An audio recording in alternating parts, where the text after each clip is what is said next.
नर्मदा जिले के सागपारा तालुका के रामबूड़ा बोरीमल गांव में मोबाइल नेटवर्क की गंभीर समस्या का सामना करना पड़ रहा है।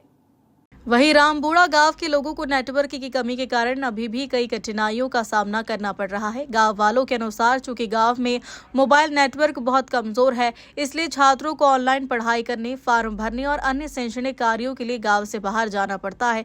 इसके अलावा आंगनबाड़ी कार्यकर्ताओं, शिक्षकों और अन्य सरकारी कर्मचारियों को भी ऑनलाइन रिपोर्टिंग और विभिन्न पोर्टल आधारित कार्य करने के लिए गाँव छोड़कर उन क्षेत्रों में जाना पड़ता है जहाँ नेटवर्क उपलब्ध हो।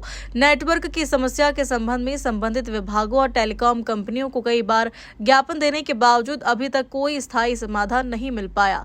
परिणाम स्वरूप गांव वालों में भारी निराशा है। गांव वालों ने कहा कि नेटवर्क की कमी के कारण समय और पैसा दोनों की बर्बादी होती है।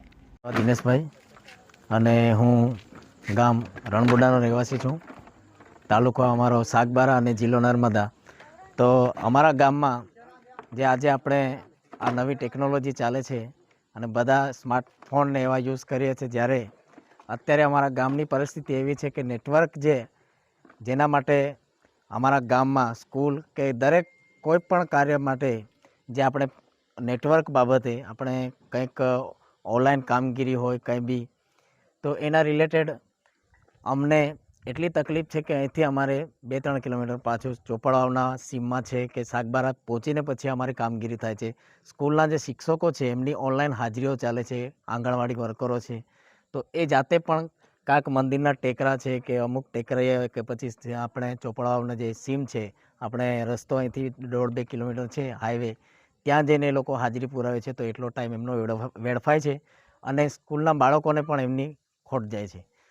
તો અમારા ગામમાં જે બીએસએનએલનો ટાવર આવવાનો હતો એ કંઈક કારણોસર બન્યો નથી। તો અમારી એટલી માંગ છે કે બીએસએનએલનો ટાવર બને અને ગામને નેટવર્કની સુવિધા મળે। અમારા ગામમાં જે વસ્તી છે લગભગ 1500થી 2000 જેટલી વસ્તી છે અને ગામમાં 300થી વધારે સીમો લોકો યુઝ કરતા હશે।